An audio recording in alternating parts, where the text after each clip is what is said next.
ओम नमो भगवते वासुदेवाय नमः। श्रोताओं, आपका जीवन मंगलमय हो।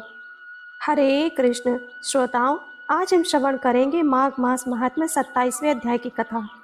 प्रेत कहने लगा कि हे पथिक, मैं इस समय तुम्हारे पास जो यह गंगा जल है उसे मांगता हूँ, क्योंकि मैंने इसका बहुत कुछ महात्म्य सुना है। मैंने इस पर्वत पर गंगा जल का बड़ा अद्भुत आश्चर्य देखा था, इसलिए यह जल मांगता हूँ। मैं प्रेत योनि में अति दुखी हूँ। एक ब्राह्मण अनधिकार को यज्ञ कराकर ब्रह्म राक्षस हो गया। वह हमारे साथ 8 वर्ष तक रहा। उसके पुत्र ने उसकी अस्थियों को इकट्ठा करके गंगा में कनखल स्थान में गिरवा दिया।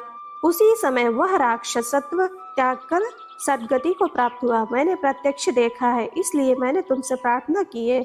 मैंने पहले जन्म में तीर्थ स्थानों में बड़े बड़े दान लिए थे और उनका प्रायश्चित नहीं किया था।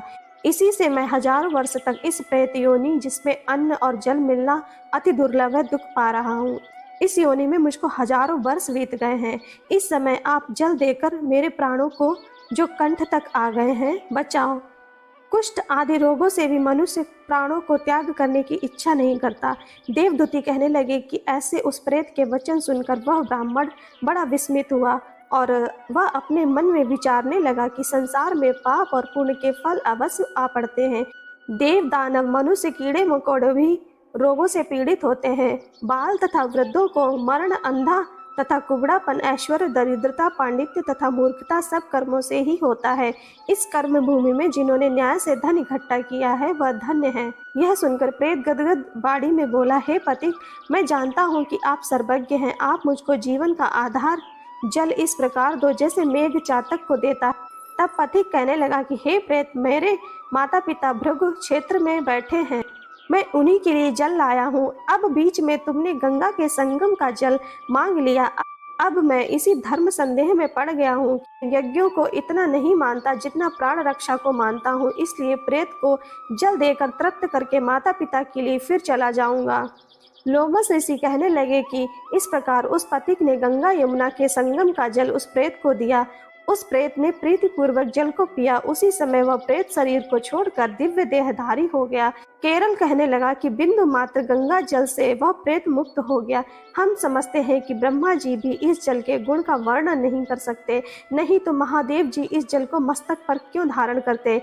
इस संसार में जो मनुष्य काया, वाचा और मनसा के पापों से रंग गए हैं, वह गंगा जल के बिना नहीं घुलते। गंगा जल के सेवन से मुक्ति सदा सन्मुख खड़ी रहती है। जिसके जल को स्पर्श करते ही प्रेत प्रेतत्व को छोड़कर मुक्ति को प्राप्त होते हैं।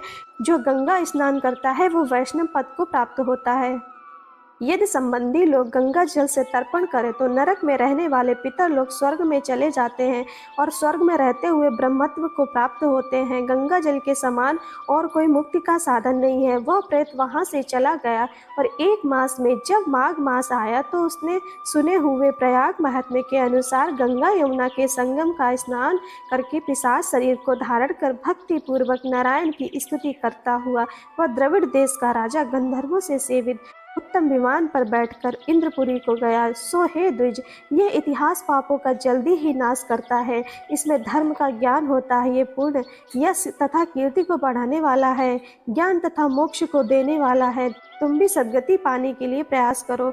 वहाँ पर हम ऐसा स्नान करें जो देवताओं को दुर्लभ होता है। वहाँ पर श्राप से पैदा हुआ पिशाचपन सब नाश हो जाता है। इस प्रकार लोमस जी के मुख से अमृतमय मधुर कथा को सुनकर मानो अमृत पीकर सब प्रसन्न हुए और पाप रूपी समुद्र से पार हुए। उन्हीं के साथ सब लोगों ने दक्षिण दिशा को प्रस्थान किया। माघ मास महात्म्य 27वें अध्याय की कथा समाप्ति हुई। हरे कृष्ण।